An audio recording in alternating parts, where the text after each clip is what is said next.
Hey guys, this is Rivian Rundown. My name is Isaiah. And I'm Zach, and welcome to the third episode that we're putting together. And not a lot of news to talk about this week, but we do have a few things to go over. So let's get into it. Yeah, let's jump right in. So, this past weekend was Electrify Expo in San Francisco, and you had the opportunity to go and see the R2, the Gen Yeah. 2 R1s, and was the R3 and R3X there as well? No, unfortunately, even though they were up here last weekend or the previous weekend for the Monterey Car Week, um, apparently they're getting shipped off to a secret location um, for something else. According to the guys from Rivian that were there, they're basically just giving it the week off. But yeah, we're recording this on Sunday, August 25th. First day of the expo was all this weekend, but yesterday was the first day, and there were a lot of awesome events before that as well. So I'll just give you a quick recap of everything that I did and saw. So it started off the morning at 8 o'clock in the morning by heading out to the USS Hornet Museum. The USS Hornet is a retired aircraft carrier, and they have it docked in Alameda, which is very close to Oakland. So it's on the other side of the bay from San Francisco. And really awesome thing, I got to meet up with the F-150 Lightning Owners Club and the Mach E Owners Club of NorCal, the NorCal divisions of both of those, if you want to call it that. So it was really awesome. They actually wanted to partner with the Bay Area Rivian Club to do this event. Unfortunately, we didn't get a chance to kind of hook up and do like a big, huge EV event, but it was pretty awesome to go and hang out and meet a whole bunch of people in the community.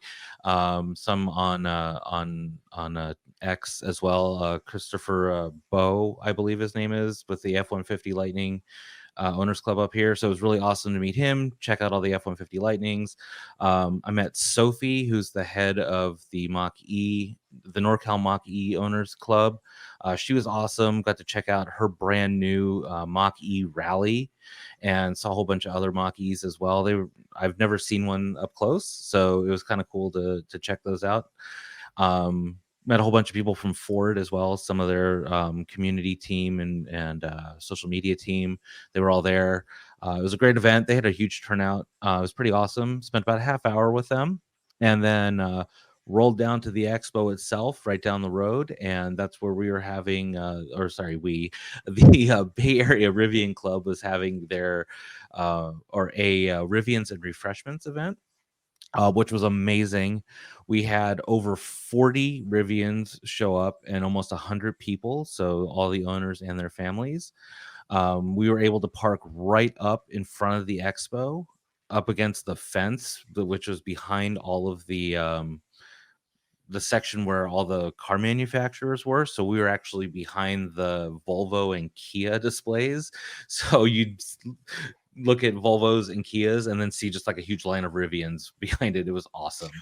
Rivian was there, of course, as well. Whitney, their community manager, as well as Tiger, who is RJ's chief of staff. He was there also, and he actually brought RJ's Gen 2 R1S in Storm Blue. So we got to check that out and play around with it and crawl all over it and see everything up close and personal, which was super awesome. They provided amazing coffee from this place, a local roaster in Oakland as well. That owns or that runs a cafe where they sell their coffee and like homemade pastries and things. So it was delicious. Hung out there for a little bit and then got to go into the expo. Obviously, first stop was Rivian. They had a Gen 2 R1T quad motor because it had a little Gear Guard Gary emblem on the back, and they had the new travel kitchen on it. They had a Storm Blue R1T pulling an Airstream trailer. They had the new Gen 2 R1S, of course. It was forest green, I believe. And then, of course, obviously, the showcase piece under a tent, roped off, was one of the new R2s. So this is my first time ever seeing it. It is it's pretty awesome. It's a lot bigger than I thought it would be. I was expecting like a little bit smaller.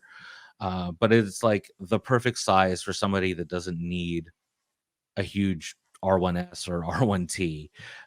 It was white and I believe it had Ocean Coast interior. So you've probably seen it. I think it was the one that they had in normal at the event that they had there for the R2.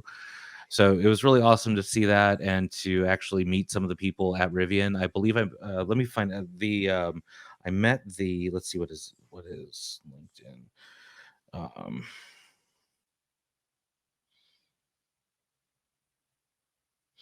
I got to meet Keith Smith, who is the senior manager of Service Lab Operations. So basically, he's the guy that creates all of the service manuals and service guides for the entire Rivian company. So him and his team do that, and they were all there. So I got to meet a whole bunch of them, which was super awesome. Pick his brain about all the technical details and stuff that I can't talk about. But it was really cool just to hang out there and meet everybody. Of course, the expo was huge. There was a lot of really awesome vendors there. Obviously, all the car manufacturers that had EVs were there. Tesla had a huge showing. Volvo was there. Lucid was there. VinFast was there, which was really cool. So got to see the VinFast VF8 and the VF9, which is their 3-row EV. Who How else that was compared there? to R1S? Was like, if you could, I mean, if did you see it up close? Were you able to kind of? The VF9? Yeah. Yeah, big one. So it's about the same size as the R2. So it's very small, like very Really? So compact on the inside. VF9. So So wait, the the VF8. VF8 is the 2-row. It's the one, Okay, like if you guys watch, like if you watch like Out of Spec on right. YouTube, The like one they that, have a VF8. So it's the one yeah, that Francie has. Yeah. France. Yeah. So the VF9 is it's a little bit longer and a little bit wider, and it Mm. has a 3rd row. But it's So around the same size as the it's R2. it's around the same. It felt to me around the same size as an R2. So Wow. that was really interesting. Trying to think of who else was there. Porsche was there, which was cool. BMW. Porsche actually had the new Macan EV.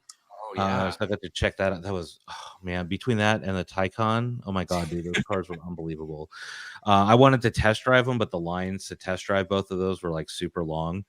I did get to test drive a Mach E, which was really cool. Mach E GT, because I didn't want to. They only had one Mach E Rally, and like there was already a line and people waiting for it. So I'm like, I'll just take the GT. It's basically the same. That was a cool car. That was really fun to drive. It's quick, not as quick as the R1T or the R1S, but it was quick. So I did that, and then I also got to test drive a Nissan Leaf, because how often am I going to be able to drive a Nissan Leaf? Which surprisingly was really comfortable and handled really well. It was just really funny because like it did 0 to 40 in like 10 seconds. It was, the acceleration was not that great. Yeah. But yeah, but like the lines for obviously Tesla, because they brought the Cybertruck, and then also Oh they yeah. had Plaid Model S's and the new Performance Model 3. That was probably the longest line out of every one of the test drives, but the second longest was definitely Rivian. They had the Gen 2 R1S as a test drive. I didn't see if the R1Ts were Gen 2 or Gen 1. But I was waiting in line with a guy at Nissan, and he was like, "Oh yeah, we're gonna hit up Rivian next," and like he wasn't sure which one he was going to test. I'm like, you got to do both and then check out the difference between the two of them. And he's like, oh my God, I'm totally going to do that. So I hope he did. I didn't get the guy's name, but if you're watching this somehow, then I hope you enjoyed your test drive. But it was really awesome too. Like, so walking through like the vendor area, there were 3 Rivians that were on display with different companies. So the first one, well, actually no, 4. So I posted a picture of this one on X. Toyo Tires was showing off their new 20-inch all-terrain tires, and they had a all white R1S. So instead of blacking out the whole car, it was all white. So basically anything that would be chrome or black was white. And they had these hideous white wheels. Okay, I know what you're talking about. Yeah, I saw. Yeah, you I probably saw saw my picture. yeah, yeah, yeah. Yeah. I think Chris Hilby retweeted it or Chad or one of those guys. Um yeah, it was like it was right at the front of the vendor showcase, and like you walk in and like I literally stopped and was just like, what the F is that? Like it was awful, and I had to take some pictures of it. Yeah. So that was the tires were super awesome though. The new Toyo all-terrain tires look spot on. They were That's nice. great. Yeah. For those Um watching who are lucky enough to watch, you'll see on screen. I'll be yeah, honest. you'll see my pictures. Don't I don't dislike the I don't dislike the white on like the roof. I think it's just too much white because the wheels. So if I think it was just normal wheels and the front bumpers also has like a bit of white out. If that was black like Yeah. normal, I don't think I'd be that bothered by Yeah, the it's the white. fact that it was like all white. Yes, it's just so blinding. It's just very like Yeah, I didn't look inside to see if it had ocean coast interior, but like I it would wouldn't be be surprised. too much going on. Yeah. So then you walk past that hideousness, and then ZV Centric had their R1S there, and I didn't realize it was theirs because they didn't have like a sign or anything. I guess they did a video on YouTube about it showing that they were there with it, but I didn't see it till last night after I got home. So I'm like, oh, there's a random R1S, and then like you walk up and it had the ZV Centric license plates and covers, like license plate frames on. I'm like, oh, perfect, that makes sense.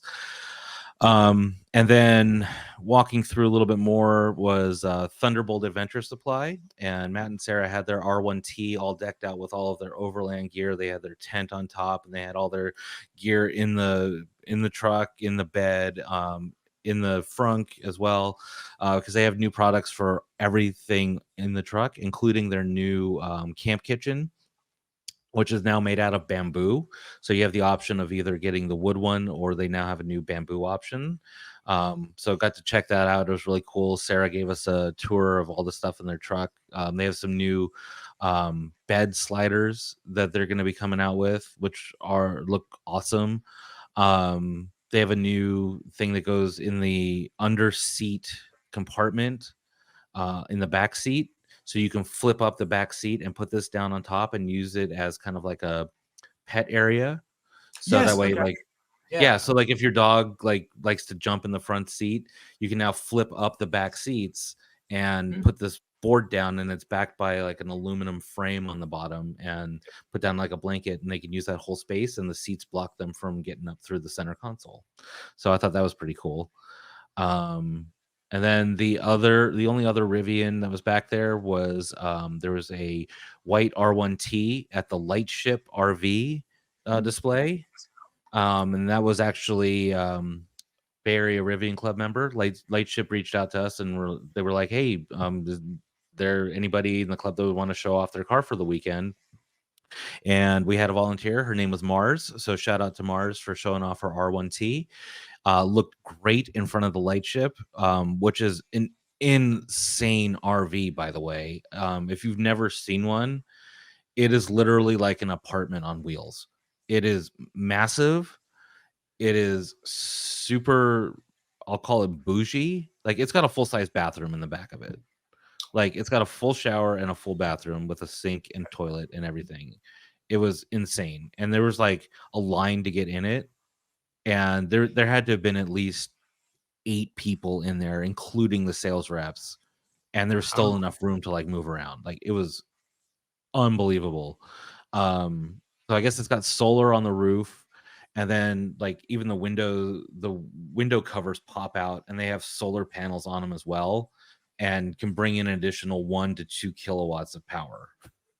So wow. it was totally decked out. It was awesome. So that was it was pretty cool stuff. Everything else was really like Tesla. Like everybody there was for Tesla. Like Tesla vendors all over the place. A lot of modded Teslas, a lot of modded Cybertrucks, typical Electrify Expo stuff. So did see a lot of Rivian in the parking lot that weren't there for our event either. So it was really awesome to see that. Somebody on Threads actually noted that like there were a lot of like Rivian had a huge presence at Electrify Expo San Francisco Awesome. this year.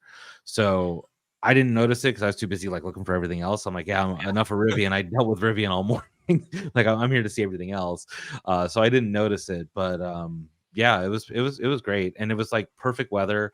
It rained a little bit in the morning, but the rain moved out and I don't think it got above like 80 degrees the whole time. And the sun was out and I heard there were 30,000 people on the first day that went through the expo. Yeah. So it was a really awesome event. So if there's an Electrify Expo in your area, I think the next one they're going to is New York, and then they're going to be in Austin, Texas. So if anybody's in either of those areas or those areas are easily accessible, I definitely recommend it. I know Rivian's going to be at both, so you'll be able to check out the R2 and the new Gen 2 R1s. So it was pretty great.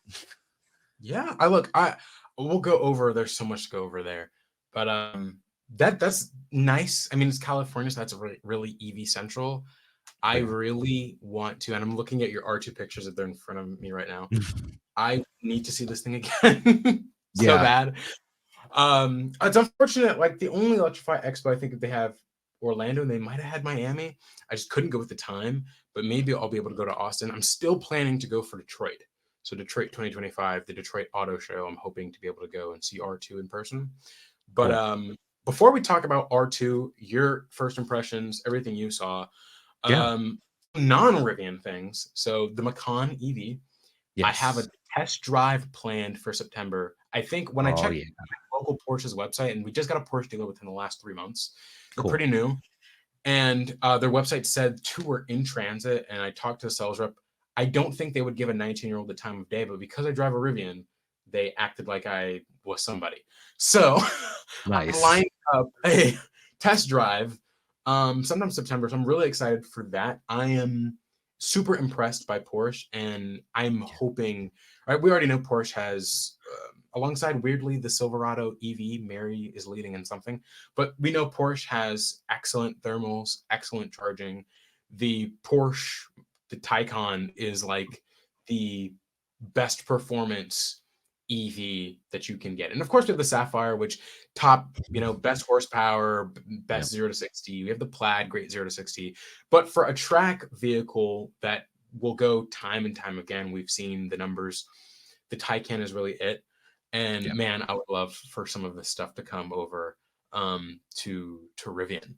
And then for the Yeah. Lightship, right? So for those who don't know, I believe the Lightship, right, is a RV that has its own battery and motors like an electric vehicle. So it's pretty much its Yep. own electric vehicle, but of course, it have a steering wheel. But that way, because it has its own regenerative braking, its own motors, its own battery, and solar panels, it's able to charge. And when you're towing it, it doesn't. I guess it's not pulling as much weight for your EV. And so Yep. instead of having to take a bunch of range off, the efficiency is a bit better because the RV is kind of almost coasting with your EV, not being pulled. Yeah. It takes a lot of strain off the car, so that Yeah. way you get better efficiency because it's literally like pulling a brick wall. Like it's got a little bit of a curve to it for aerodynamic in the front. Mhm. Um, oh yeah, that also reminds me. I did see Polydrops. They were there with the new P21 trailer Oh, that I did the efficiency testing on, but this one was like their newest one.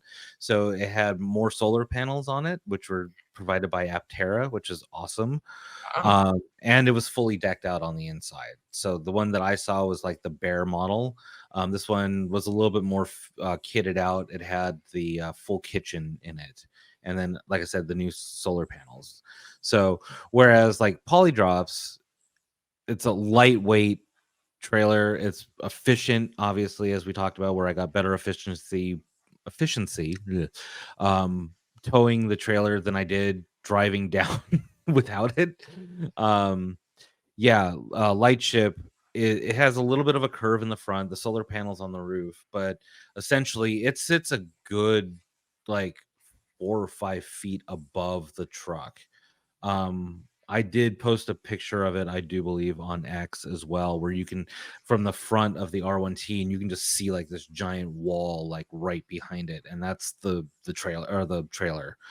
Um, so yeah, it does have that electric motor in it. It does generate its own electricity, but and it's smart enough to know when it's moving, it'll start using the motor in the RV to help kind of push along the truck and itself, so that way you get better efficiency. Wow. Do you know? So you had the chance, or you already saw the inside, and I'll have clips overlaying. But do you know the cost? Like that's got to be I didn't like I said, I didn't get a chance to go in it. So okay. but let's see, light ship. Sorry, misheard you. All right. Oh, it's all good. Reserve the L1. Let's see. Oh my god. They start at $125,000. Amazing. And the long range one, so that's just their the essential one. Mhm. And I guess there's a tax credit on it too. So it looks like you get not $7,500 because those are weird numbers. Um, so the base model starts at 125, and then the long range, the one with the drive motor, starts at $151,500, and it requires a $500 deposit. And they're not shipping until late 2024, so in the next few months, apparently. Lightshiprv.com.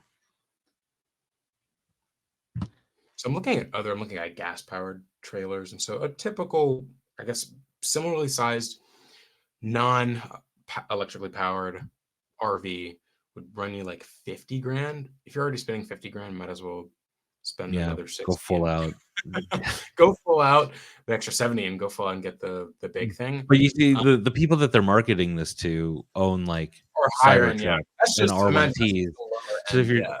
yeah, so if you're spending $100,000 or $120,000, let's call it, on a truck, you're gonna you got the money to spend on a Yeah. $150,000 RV trailer. So, I'm sure they offer financing. That as well. I'm That not as gonna well. poke around, but, like, I'm sure they do. Uh, So, but yeah, it was a great event. It's going on today too. So not that I can be like, oh well, if you're in the area, go see it. But yeah, usually they're over a weekend. So like I said, if you want to check all this stuff out in person, I do believe that they all go to all the companies that we just mentioned go to every one of the Electrify expos. Um, Definitely go. It's super cheap to go. It's usually I think tickets are like $25, and if you poke around online, you can probably find a discount code to get 25% off. So, I think I paid $30 for 2 tickets, and it's totally worth it for 1 day.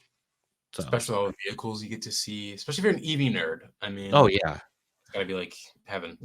EV yeah. heaven I over mean, and the interesting thing was too. So like, um, Kia was there with the new EV6 GT and the EV9, but they also had hybrids there.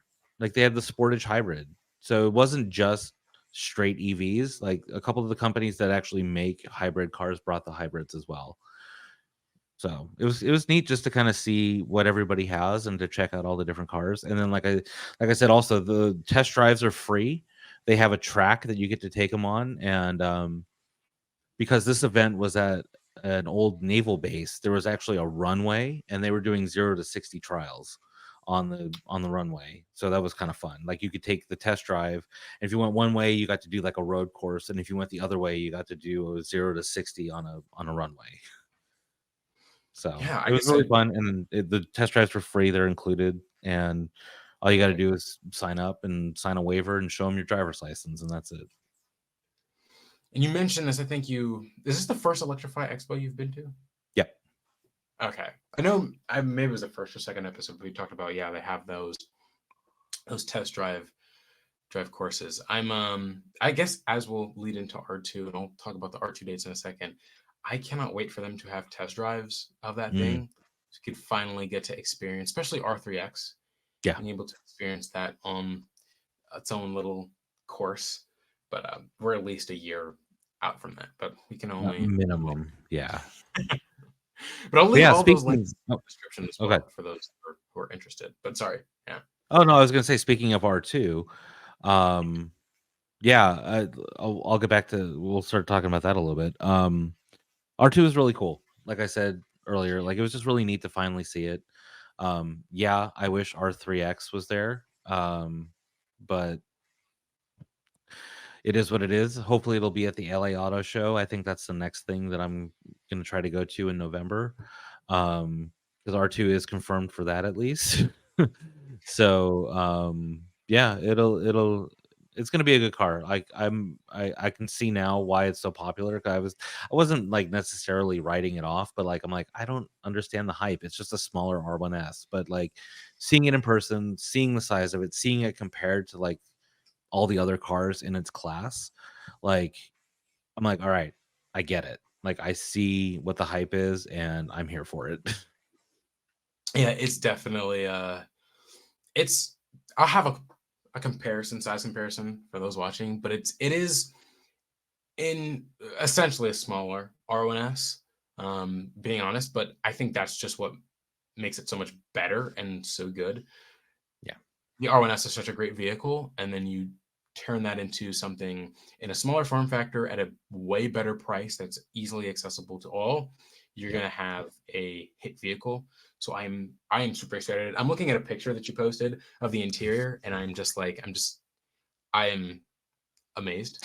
It looks really good, man. Like Yeah, it's hot. Like this thing's gonna sell super well. And as I said, I I'll still see the dates on screen. I'll have the dates in the description yeah. as well. But hopefully, when you go to the LA Auto Show, right? If you guys like and subscribe, and if you're listening, give this podcast a 5-star rating on Spotify and Apple Podcasts.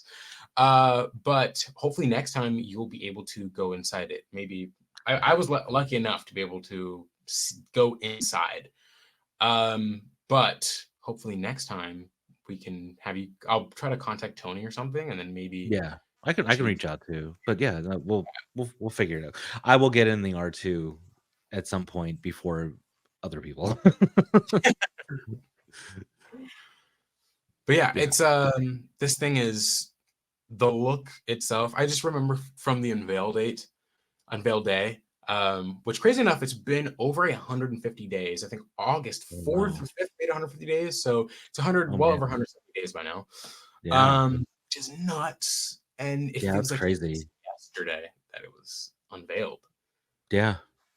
I Which is even more crazy to me because like when was that? That was like in like May or June or something?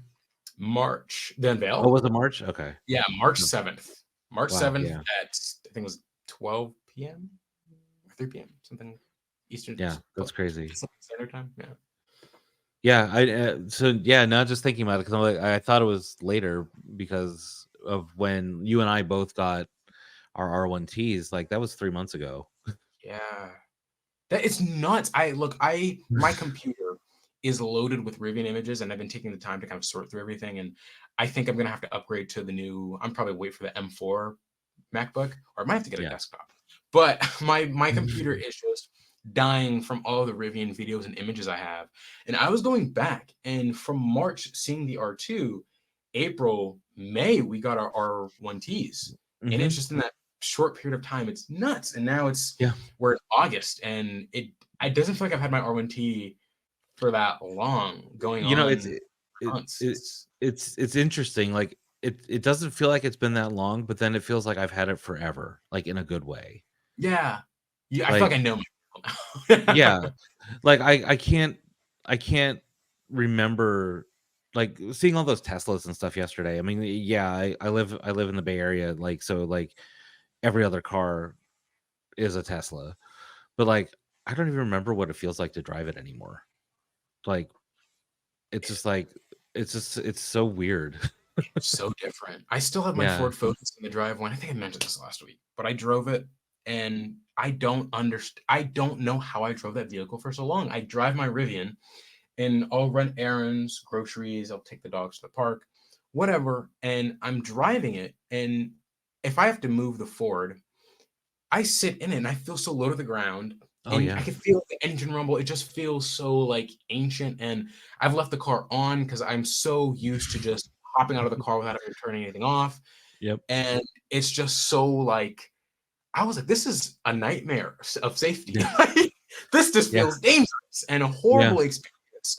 And I just couldn't remember how that felt driving that. And I Yeah. drove it for years, but now in my Right. Rivian feels like I'm just so used to it. I know the in and out of it, and that's all I it feels bad.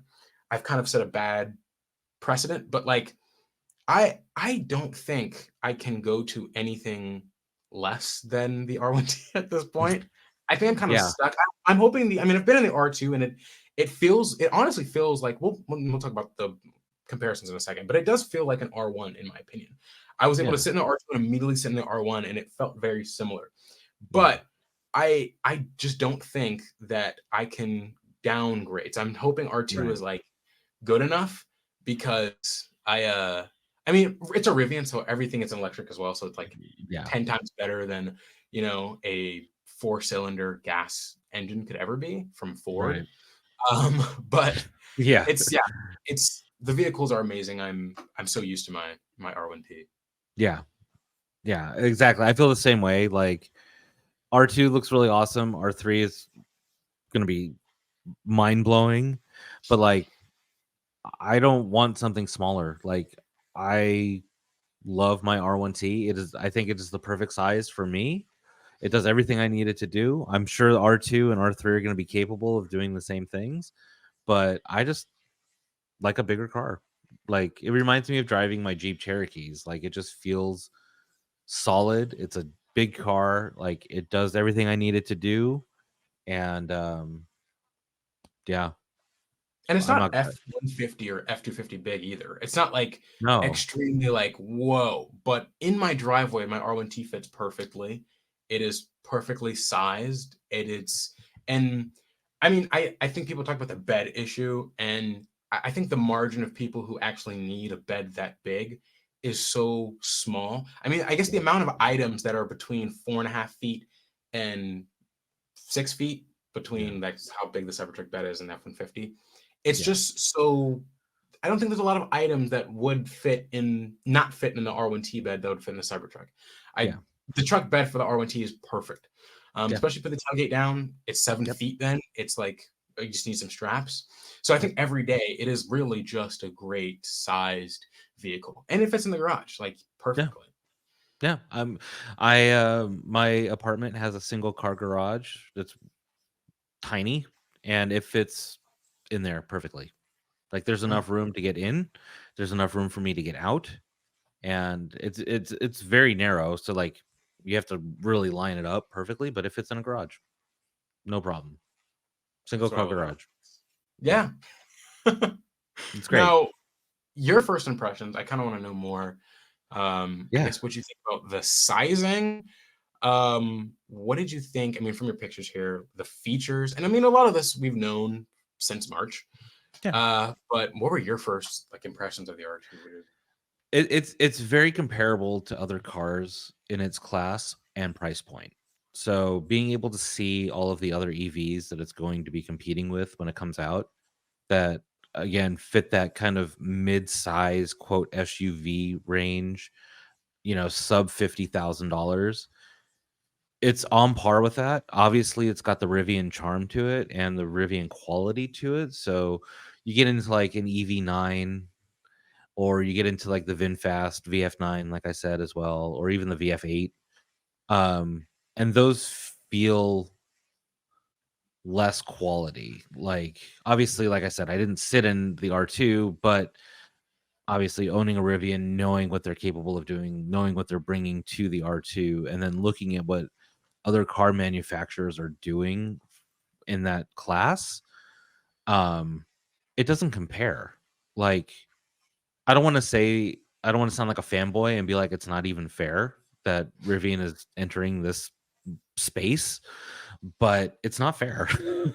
Like the R2 is just going to blow all of these cars away. So unless like the competition steps up their game and makes a $45,000 car that feels like a $60,000 or $70,000 car, they're going to lose so much to the R2 that it's not even funny. And especially with all the hype that's around it right now too, like, it's literally like anything anybody could talk about. Like, every email that I get to the Bay Area Rivian Club email that was about this event, everybody just wanted to see the R2. They wanted to know if the R3 was going to be there. Like, and these are owners. These are people that already own an R1 and or have an R2 on reserve. So like, it's just like inconceivable. Yeah. Like, the like what's going on with this car. Like, it's crazy. Now, what did you see? I guess in terms of, so you kind of saw the outside of the vehicle. I guess what I see in your picture. So the rear window is rolled down, and you also got to talk to, what was his name? That guy you're talking Keith to. Smith, who was Yeah. he's the senior manager of service. Shit. Let me look it up again one more Did he give you time. any like special hints or details, or was it all like? um, he was. We talked a little bit about the manufacturing, Okay. and because they do a lot of the optimization and stuff for that as well. He's the senior manager of service lab operations. So basically, his team creates all the procedures and all the documentation for service, as well as stuff in the factory. Oh, And basically, long story short, the summary of the one sentence summary of the conversation I had with him about the R2 is they're going to pump these things out. Like, they're going to be flying out of the factory. Basically, they have it down. Like, they're getting everything like tuned in like perfectly to get this moving, to get the volume when it's ready to ramp up. They're just going to be flying out of the factory basically. So that was the general overall consensus on that. Same with the Gen 2s, the Gen 2 R1s as well. Like, they spent a lot of time dialing all of that in, um, to make sure that it's efficient, and that like a lot of the build quality issues that we had with the early R1s are non-existent. So get ready. yeah. This is. I'm excited to see them pumping these things out, and something that RJ has kind of relayed over and over. And we'll talk about the factory in a in a second. Yeah. Some big news there. But something that RJ mentioned was, yeah, comparing this to the other vehicles in this segment. And I mean, if everyone listening wants to take the time, if I look up like EV SUVs, and everything that's on here, from the Mach E to the Equinox to the Blazer to the Ioniq to the EV9, Mach E, Prologue, ID4, Solterra, BZ4X, the Kona Electric, the Fisker Ocean, like all of these electric SUVs, these mid-size SUVs, they are all somewhat similarly sized and shaped. I mean, Yep. comparing the Model Y, to a lot of these EVs, they have the same wheelbase, they have similar dimensions, and they all have this sloped back, which I think is really important to know, because I think people hear, okay, it has a sloped back, what's the big thing? But from what we see in these boxy, larger vehicles, you're getting a lot more storage, headroom, and just accessibility in a boxier, bigger SUV. And that's what the R2 is. There is not a single SUV in the segment, mid-size, that is like the R2 in terms of its shape and design and usability.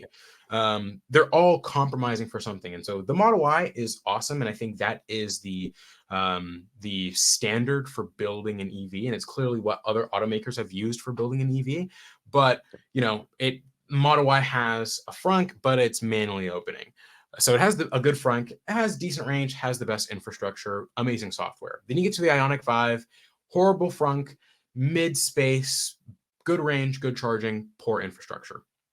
And as we get NACS, things like that will change. But you go down the line, it's just compromise after compromise, and the best overall option is the Model Y. And then you add the R2, and all of its options, from the charging infrastructure with NACS to range, to its size, to its frunk, to its utility, it is blowing everything, including the Model Y, out of the water. I am super excited to see this thing like hit the markets. Yeah. I don't even know what to say, but I'll say I've had the opportunity to sit in it, and I've have friends who've sat in it as well, and so I'll post their pictures as well. And everything from the room to I'll just talk about the room.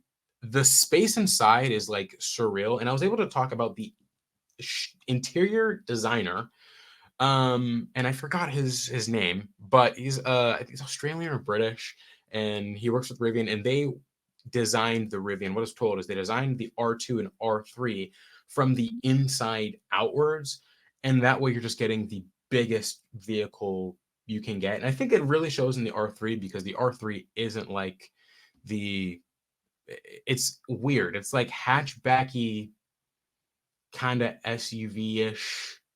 It's not fully like hatchback, fully SUV, but sitting inside, it's like super roomy. But Yeah. that's like a big tangent there. I'm just amazed with what the R2 will be. Yeah. I'm super stoked. And I mean, I'm honestly, as time goes on and kind of seeing comparable R1 pricing, I don't think I'm going to buy my R1T out, my R1T lease. I'm going to just give it back to Rivian, and I Yep. think I'm going to get myself in an R2.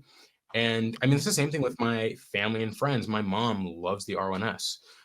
In January, we had the opportunity to rent an R1S for a day, and she was the main driver, driving it up and down, and she was in love with it, and she liked it.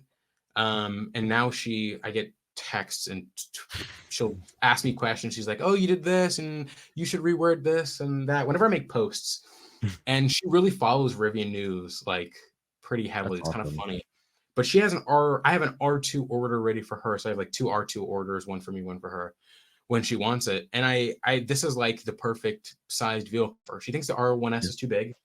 and that's going to be for a lot of people. The Yeah. R1S is just too big, and it's great, but again, it's just too big for some people. She Yeah. loved the size of a Model Y. We did a road trip in a Model Y.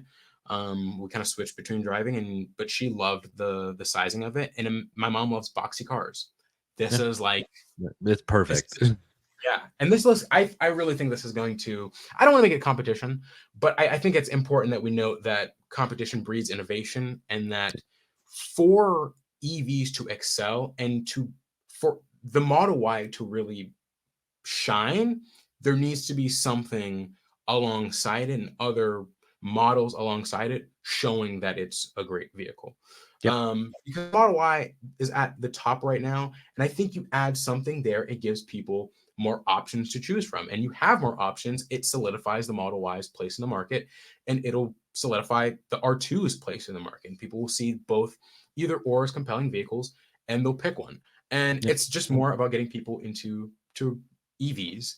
But yeah, I'm sorry. I'm just super excited for what No, this is that going to was perfect. I mean, you basically hit the nail right on the head. Like, as somebody that's owned a Model Y as well, um, I think that this is a great alternative to that. So, like, if you own a Model Y or you're leasing one and obviously can't get out of it for the next couple of years, when your lease is up, definitely, consider an R2. Like, it is the perfect replacement for it. It's the perfect size. I feel like it might be a little bit bigger than a Model Y, but you get the increased space, you get the increased range, and not like Tesla range. You get actual like range, like where Tesla says, "Oh yeah, 290 miles on 100% charge," but really you get like 220. But it's okay. Not bitter about that at all. And especially with like the way that Rivian tunes their cars as well. If you're looking for something that's fast, like you have a Model Y Performance, like I did, you want something fast where like in that I could do 0 to 60 in 2.9 seconds. I can do the same basically in my R1T. And that's amazing. So I'm sure R2 won't be as crazy, but I bet you it'll be pretty close. So you'll get that also. So which is the benefit of any EV, but try to get an EV that goes faster. I mean, and as EV owners, we really know how good Rivian is, especially things like range and just tuning overall in the vehicle. And of course, right, they'll have the tri-motor, they'll have the dual motor, and there'll always be the rear wheel drive, which is probably what my mom will get. And that will probably fit 90% of drivers. Yeah. But the options are there, and regardless of whether you pick the tri or the dual or the rear wheel drive, owning my R1T, I know that it's going to be excellent, and I'm excited for this to kind of come into play. But Yeah. yeah, it's amazing. The R2 is going to be on fire. And talking about fire, No, yeah. Thankfully, no R2s were injured in this story. yeah, thank you. Thankfully, no R2s are on fire. But talking about Rivian's on fire, you know what? I'll touch on this first, and this is before we talk about the Rivian factory on fire. A new exec left to Stellantis, and we touched on this last week, right? People leaving. This is another person. I think it's like the sixth person leaving. Again, I don't know what the internal shakeup is. I could see it as a good thing in some ways and a bad thing in others. You don't want rotating doors, but you also don't need excess people. Um, I think especially in the corporate side, maybe Rivian has been doing a lot of the corporate semantics and this in person, there's a CPO and the CEO and this and that. Funny enough, when you look at Tesla, they have these corporate figures, but it's not as I think as outlined as I think traditional auto has it. And I think that's a mistake that maybe Rivian has, and maybe they're noticing that they need to they've mutually realized they need to trim down some things, Yep. and they don't need a specialized person who is expensive and would probably hold some of the same knowledge as a dedicated team Yeah. that you'll get multiple perspectives and opinions from, and it'll probably be cheaper to have. Yeah. Uh, but there's that. And then Rivian also announced the factory expansion. So this Yeah. was approved. Rivian's expanding the factory, I think by like 1.6 to 2 million square feet. Sounds about right. Yeah, they're adding another site. So they're adding an entirely new factory across the street. And then they're adding another building onto the existing factory, which I think will be like a paint shop or something. Yeah. All in all, I think that'll help it expand for R2. Yeah. I'm thinking That's all Rivian, R2 right there. yeah, that's all of that they'll probably need. We probably won't even need Georgia, which they're legally obligated to. I mean, not legally, Yeah. but They're still financially. doing it. Yeah, So they'll still do it, but they have time to put it off. yeah. They So don't need, there's they're not as desperate to do it now as they were before. From what I have heard, it is still happening, but yeah, like you said, on a more of a relaxed timeline. So yeah, it'll get and they there have money. eventually. They have the money for it, so they won't have Yeah. to. Uh, they know normal. They have, I think, maybe the employee base and their tax incentives.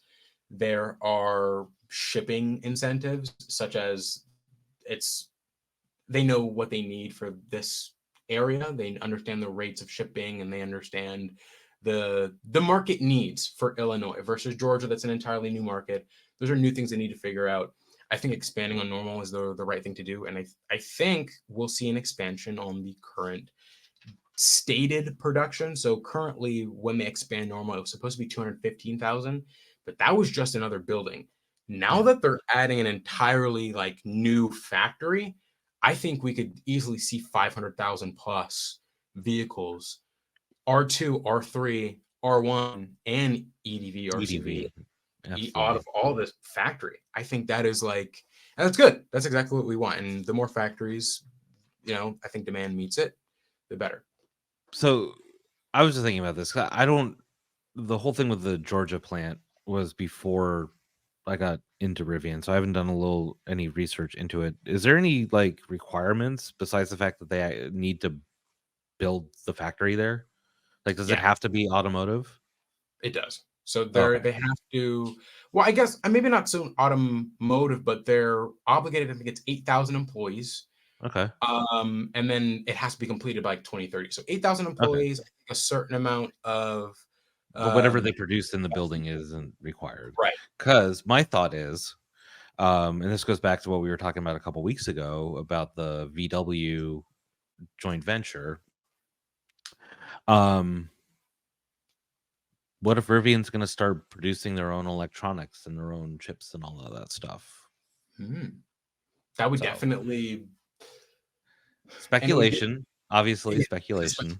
especially- But like, if they're expanding the normal facility and they're building a completely new factory basically and expanding the existing one to do production, um I could see the argument that yes, Georgia would be more for like if they start shipping cars to Europe, but then at that point why not just build a factory in Europe as well? right. um but like if they're, you know, expanding 2 million square feet roughly in normal, what would you do with the plant in Georgia that you have to build? So if there's no restrictions on what they have to do in it, why not set up like a component factory, and that's where they can do all of their electronic components? Or if they wanted to maybe do like what Tesla's doing and build their own chips or whatever. So just something to think about. Remember, if it actually happens, you heard it here first.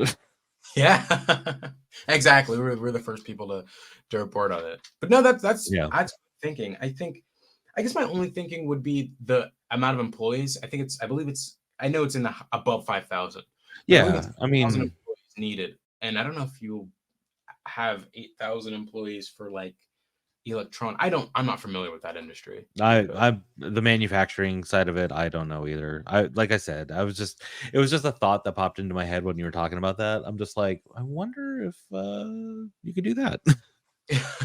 that'd be nice. I look, it's if it's 500,000, which is what I'm guessing with the additional space, 500,000, maybe 400,000 vehicles total out of normal. Yeah. I mean, an additional 400,000 out of Georgia, and maybe Rivian puts off Georgia to like 2028, you Yeah. know, for a while. And that's when they might actually need it. And that they'd be cutting it close, but it's possible. And it's all within the legal guidelines of 2030 when they need to Yeah. do this. It'll be for And the Rivian Roadster. yeah, the Rivian Roadster, the Rivian Bike, the The Rivian Rivian Cell, bike. Yeah, exactly. Both of them. yeah, all of that in one swoop. So maybe they won't need it as much because yeah, I mean, honestly, I think Europe and China are bigger markets, especially for what we see in Tesla now, are Yeah. probably just as big, if not bigger markets than the United States, North America. So I I don't they would just want to build a European Chinese factory rather than just have it in the US. So who knows? I Yeah, who It's good to have knows? the option, I guess. Yeah. It just more space and more production, more money, more income. Let's put it that way. Not more money. Yeah. More revenue, more income. So yeah, let's talk about this Rivian factory fire. So Yeah. I don't know what it was. I think it was like 1 a.m. A lot earlier your time because you're on the West Coast, and so Yep. you Definitely felt like around like yeah, around like 9 or 10 last night. It was before I went to bed. I saw it, so I usually go to bed around 10. So yeah, that's the timeline sounds about right. and I think it was Zach. Well, I saw it on Facebook first, and I was scrolling through Facebook, and I do my typical Rivian sleuthing. I'll see these regular videos from employees and stuff, and I'm like, put it off. Then I saw this fire, and I thought maybe it was just a small thing, and then I just went to the comments. I saw the bigger video, and I was like, this is a giant fire. Yeah. And then I went to we have like a Rivian group chat, and Zach, EV guy Zach, he is a student who lives in Normal. I think he lives nearby Normal, like a little outward suburb of Normal. And but he's a student and he's a Rivian fan and enthusiast. And he posted about it. So I got the video from Facebook, got some information from employees, and from what we know, and I'll go based on the facts first because it's facts are important.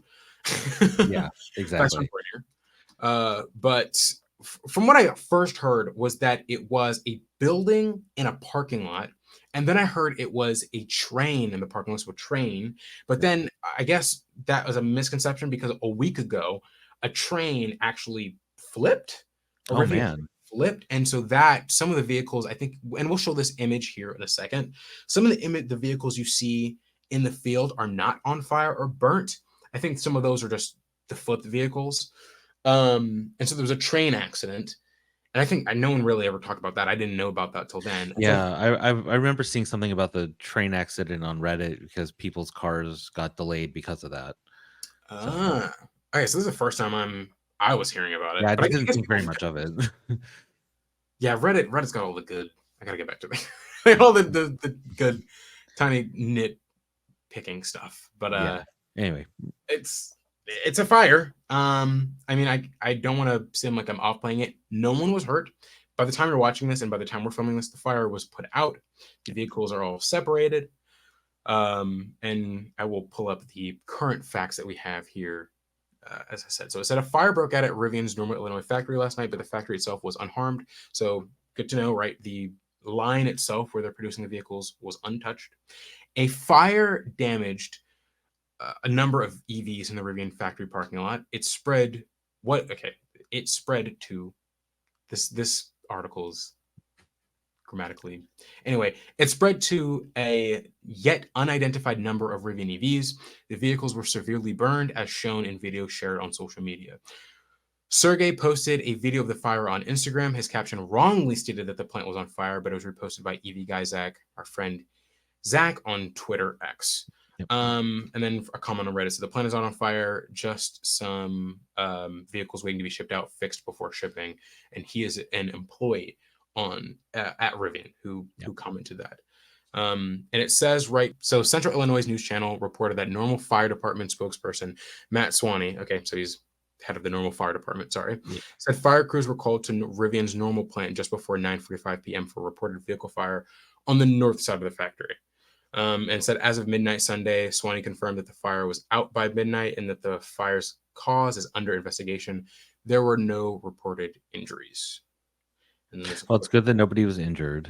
I think the speculation based on the photo, the aftermath photo, that was taken, I guess this morning, shows about 40 cars in like a sectioned off area in the parking lot that look like they were burned. So that's not considerable amount, or yeah, you know what I'm trying to say. Not a small not small. amount. I mean, that's 40 is a lot. Yeah. A lot of vehicles. And at the end of the day, but this is a significant amount of vehicles, but it's not people, and they're just vehicles. And at the end of the day, they're just cars, which sounds really maybe bad. I should be more like, oh my gosh. But I think people really sensationalize this type of stuff. And especially with how sensitive people are to the EV industry right now as well. Like I'm actually surprised that this hasn't blown up. Wrong wording. More than it should, or would have, or like imagine if this was like Tesla, people would be like, screaming about it. Like I'm actually very surprised that like people have been like relatively chill about this. I kind of made the joke when I saw the story that like, oh, that's it, Rivian's going under, they can't afford this. Like I'm just surprised those people haven't come out of the woodwork to say the same thing. Like I was joking, but like because like especially with something like this is something that Rivian's insurance will be able to handle, so like they're not going to lose any money on this, which is fantastic. It sucks for the people whose cars those were, because now they're gonna have to wait longer, and then they'll probably go online and complain about it. Like, oh my god, Rivian delayed my car order, blah blah blah, like they already do. Like, whatever. But the major takeaways from this is thank God that nobody was hurt, and it's something that it's a car. It can be rebuilt, it can be refurbished, like whatever you want to do to it, it can be redone. So the key point is find the root cause of what happened and fix that and move on from it and go from there. Exactly. I'm that was the perfect way to put it. And yeah, I'm surprised. I mean, the news. There's a lot of articles about this from many different stations, and I can already see this being used as a. I mean, look on X. Zach, who made this original post, has almost, or if not already, over 1,000 likes, over 100 comments, and a lot of them are just anti EV stuff, and there's just a lot of FUD.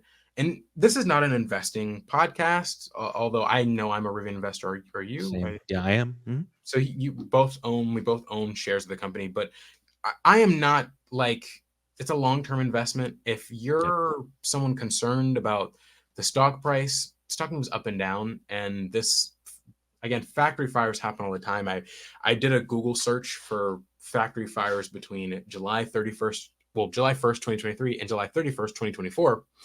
And GM has had multiple fires. Tesla has had a fire. Ford has had a fire. Tesla had two fires, one in Yeah. Germany, one in Fremont. Yep. A lot of the FUD, what we have here is lithium battery fire in South Korea. Battery fire. And a lot of it is FUD because these type of fires happen all the time. And this is not Rivian's first fire, which is not a good thing. I believe 2 months ago, Rivian had a fire. And then about a year ago, Rivian had another fire. They're very small, nothing to this scale. Yeah. But those were, I believe, during working hours, and those were controlled fairly quickly versus this. This was at night. I doubt anyone was there at the time. Things have to be ablaze before people notice.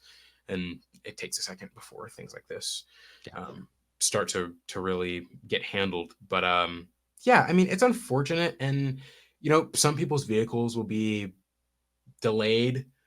But at the end of the day, like, people are not hurt. And I think that's the really big, important thing, because while we all love Rivian and it sucks to see some Rivians be burned, they're just cars, which sounds so bad, but it does, but like it's true. It's something that can be easily replaced. Right. And especially these, they weren't even they weren't delivered yet.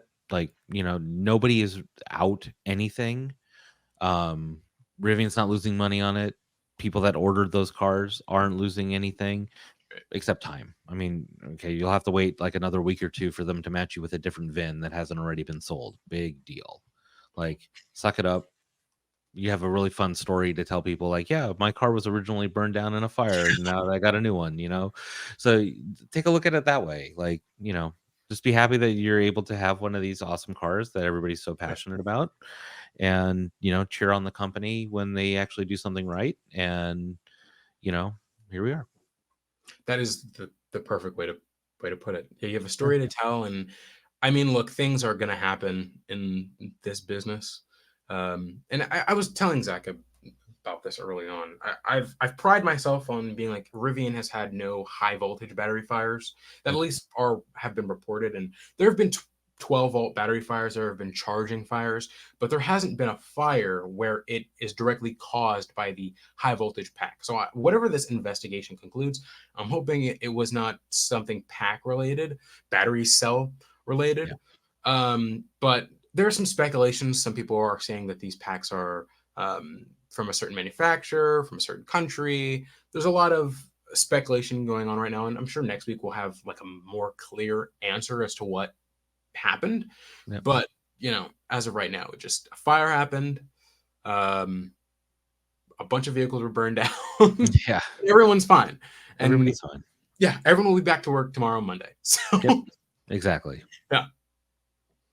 But this, I think this will have, again, for those financially focused people, I'm sure this will have some sort of stock effect. But again, stock moves up and down. Stock moves up and down. I bought my stock when it was $10. Like when it got down, that's the lowest it's been. Yeah. And as of Friday, it was at $13.96 a share. So, I'm sure it'll go down Monday. It'll probably drop to $12. Ooh. And then it'll probably be up to 14 by the end of the week, And then they'll announce another deal, and then it'll be 30. So yeah, exactly. It goes up and down. And I'll throw out the disclaimer that we are not financial experts. Do not take advice from us on any financial investments. Consult your local financial advisor for any information or suggestions for stock purchases. You had that full like tagline there ready. Oh yeah, Loaded I'm covering our butts, man. Yes, we're not financial experts. Yeah, at all. we're just a couple of guys that enjoy the company and want to help it succeed. Yeah. But I'll pull out a calculator here and I'll do the math. So just for example, in Q2, Rivian produced, I can pull it here. Sorry, this is Q2. Q2 is not a good one because Q2 was the shutdown. But Q1, they produced 13,980 vehicles. And I'll do 13,980 divided by 31 days in a month, even though months vary. So Rivian's producing about 450 vehicles a day. That's actually nuts. And so you have to imagine that's not even, let's see.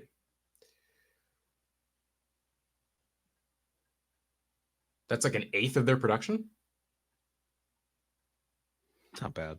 Like, they'll again, Monday will happen and they'll go on and they'll continue to produce. And I'm sure they'll be kind of a ramp back up. But again, this happened in a parking lot away from the factory. So it's not even like this is something that factory people have to be focused on. So again, they produce 400, almost 500 vehicles in a day. This is just 40 to 60 vehicles. They'll make it up. They will absolutely make it up. It'll be fine. And if anything, right, they get to, I guess do you count these vehicles as produced on the balance sheet? Like, are these produced vehicles? I mean, they were out there, right? They were in the lot. They were technically sold. I think. Were these sold already? Yeah, I don't know. I don't know if they were sold or if they were inventory, but they were produced. They were sitting there. Right. So you can count them as like we had 40 cars come off the line. The production numbers will be fine. This is not affecting that. Yeah, there's no net loss. Awesome. All right. So Rivian factory fire. I don't think there's anything crazy. I have nothing crazy to say. How about you? I don't have anything else for now that I can think of. So. All right. Well, next topic. We'll talk about the NACS adapter as well because those are now shipping. Oh yeah. Well, ramped up production. So it was announced that Tesla is expanding, has, I guess, ramped up like the NACS adapters. So there's like a bunch more going out now. Yeah, didn't they say like 80,000 or something? Did I read that wrong? I think it was 8. If it was 80.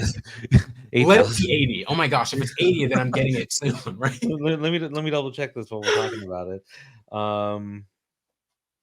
Shoot. Tesla NACS adapter ramp. But they're expanding them, which is a good thing. And now it seems like it's not just Tesla building them. They also it was 8,000. Okay, 8,000. That's still a lot, though. I mean, and what was that? A week or a month? What was that? Gigafactory New York team is now producing up to 8,000 weekly units. Wow. So at this rate, right? 8. So also, shout out to Jose at Rivian Tracker for the story. I found it right on Google. First hit. No, his SEO is like, damn, it's scary. Yeah, that was really good. It's very scary. So 32. So they'll produce 192,000 in the next 6 months. That's fantastic. So everyone, if you're watching this, it is likely within the next 6 months you will get your adapter, and at that point they'll start sending them with deliveries, and people will stop price gouging them because I wanted to buy an adapter, but I didn't want to buy the A2Z, and I don't want to buy the Electron. Even though I should, it's like just gamble it. I was like, if I could just get the real thing, then I'd be happy, and I would be fine paying extra money. $790. Good Lord. On eBay. No, it's not worth it. Wait the week because A to Z is shipping the Pros right now, and they're what, $200, and you get it within a week. Like, and you're closer than I am. It's a week to get it on the West Coast because they're coming out of Montreal, like, or Toronto, someplace in Quebec. So you're closer because it comes UPS ground.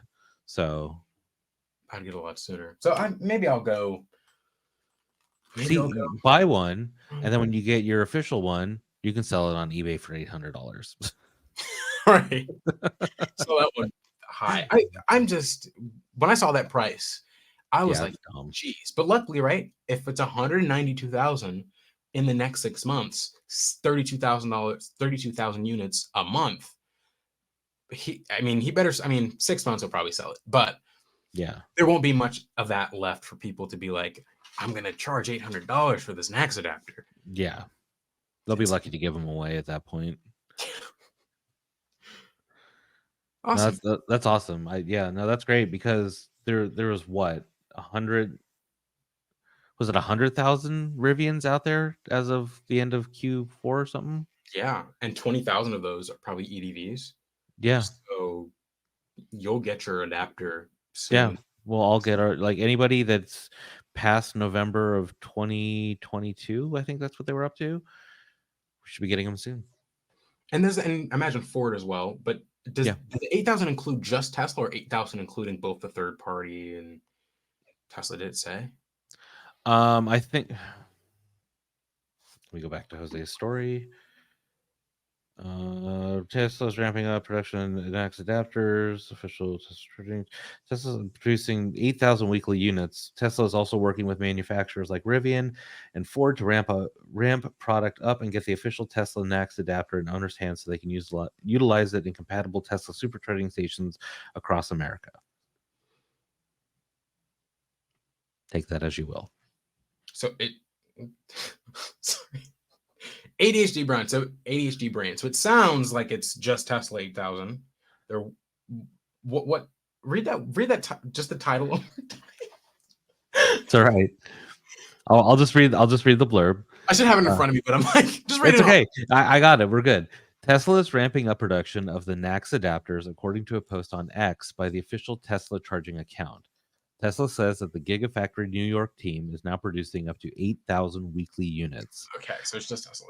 Yeah, Tesla is also working with manufacturers like Rivian and Ford to ramp product up and get the official Tesla NACS adapter in owners' hands so they can utilize it at compatible Tesla supercharging stations across North America. And the tweet itself, post, whatever you want to call it, says, "Congrats, Gigafactory New York team, for ramping NACS adapter production to 8,000 units per week. OEMs are also ramping suppliers." Perfect. That's amazing. So it's 8,000 from just Tesla, and then OEMs are also ramping suppliers. So there's probably some third parties out there. Boom. That's 10,000 a week minimum at some point. I imagine. Yeah. And it's guaranteed 8K now. Yeah. So pretty soon everyone will have their own adapter. That's exciting. Yeah, that's great. This is, that's what we need, especially for infrastructure. And the current, I can't even explain the experience I've had with Electrify America and how just abysmal it is. And it left a bad EV taste in my mouth because I feel like if Rivian wasn't adopting NACS or weren't building their own network, I would probably get a Tesla my next vehicle. Honestly, if Rivian was sticking with CCS, because Electrify America was absolutely horrible during my drive down to Orlando. Yeah. And I don't even, and I tested my own Electrify America first, so that's one, and then I tested a different one in Gainesville, and that's when I was like, this is ridiculous. I could never do it. But with these NACS adapters, you go to a V3 station, Yep, you get to plug in, and you're getting reliable charging. Yeah, see, I was kind of the same way. That's why I held off for like a really long time with driving a non-Tesla EV, because I heard all the horror stories, like, oh my God, Electrify America, charge point, they're terrible, like blah, blah, blah. And then my girlfriend got her ID4, and obviously Volkswagen doesn't have access to superchargers yet. But she would take her ID4 to all the Electrify America stations around where we were at the time. We were over one town in Santa Rosa, and it was actually not bad. Like the EA station in Santa Rosa was brand new. The chargers were very reliable. They were constantly being used, so like we always would have to wait like 1 or 2 cars. But it was because it was on the top of a parking structure at the mall. But they worked really well. And then when we moved to Napa, there's one at the outlet mall, which is right down the road from me, and it's a 4-station EA, and they all work perfectly. And we've neither one of us had ever run into an issue with them. So I'm like, all right, I'm a little bit more comfortable with this. And then once Tesla announced that Rivian was going to be able to use the supercharger network, I'm like, all right, I'm done. That's it. And then that's when I went like 100% in on Rivian. I'm just like, I gotta get this car. Charging isn't going to be an issue. We're fine. And here we are. That's proof that it moves units, that infrastructure, good infrastructure, and even just announcing that you're getting access to good infrastructure gets people to be like, all right, time to get a Rivian now. Yeah, I mean, and it's actually really funny. So, like, speaking of Rivian and Ford getting the NACS adapter, as we know, Ford can use superchargers as well. And so yesterday, one of the things that we got to do, like I said earlier, was test drive the Mach-E, and it was a great car. Like, if I wanted to go back to driving a car, that's probably what I would get. My girlfriend really wanted an R2, and now she's seriously reconsidering getting an R2 and getting a Mach-E just because she liked it a lot better. And obviously because she could drive it, and she hasn't driven an R2 yet, although she's driven my R1T and loved it. But one of her big deciding factors on it was because right now Ford has access to the supercharger network, whereas while Volkswagen is on the list, they don't have it, and there's no date of when they're going to be able to be NACS compatible. So, if they don't get it within the next 2 years, like, it's either going to be a Ford or a Rivian. So yeah, it definitely, like, having access to, like, we'll call it the gold standard of charging networks, it really sways people's decisions. All right, so I think that'll wrap everything up for us this week. As always, for Rivian Rundown, I'm Zach. My name is Isaiah, and thank you guys so much for watching Rivian Rundown episode number 3. That is by far the best episode to me. I felt the most comfortable, and I'm excited to have our milestone of 10 and we'll keep moving on forward. But don't forget to like, share, subscribe if you are new, and we will see you in the next episode. And be sure to always check us on YouTube as well, because we want to build up our subscriber base on there. I think before we started recording this, we had 9 subscribers. So I know there are more than 9 people listening to us. So go and like and subscribe on there, youtube.com/@Rivian Rundown. And the link will be everywhere as well. Or you can also check out our new website, rivianrundown.com. And all the podcast episodes and links to all the videos are on there as well.